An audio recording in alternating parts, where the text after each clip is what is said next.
ট্ৰাকৰ খুন্দাত 14 জন লোকৰ মৃত্যু বাছ গাড়ীৰো মাথো ৰৈ গৈছে 4টা চকা এইবাৰ সৰু গাড়ী নহয় ট্ৰাক আৰু বাছৰ মাজত এক বৃহৎ খুন্দা বনভোজত যাবলৈ লৈছিল বাছ নতুন বছৰৰ উপলক্ষে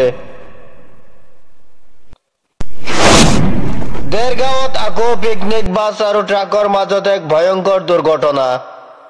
3টা শিশু 14 জন লোকৰ থিতাতে মৃত্যু হয় দুৰ্ঘটনাত 3টা শিশু লগতে আৰু 11 জনৰ মৃত্যু হয় বনভোজ খাবলৈ যোৱা বাছত দুৰ্ঘটনাগ্ৰস্ত হয় মাৰ্গেৰিটাৰ পৰা অহা এখন ট্ৰাকৰ সৈতে মুখামুখি সংঘৰ্ষ লাগে তিনিচকীয়াৰ টিলিঙা মন্দিৰলৈ গৈছিল 45 জনীয়া দলটোৱে বগীবিলত বনভোজ খোৱাৰ কথা আছিল দলটোৱে গোলাঘাট আঠখেলীয়া ভৰলুৱা গাঁৱৰ পৰা গৈছিল দলটোৱে হয় আপোনালোকক জনাই আছো আকৌ এবাৰ পিকনিক বাছত দুৰ্ঘটনা আপোনালোকে সম্পূৰ্ণ ভিডিঅ'টো চাই থাকক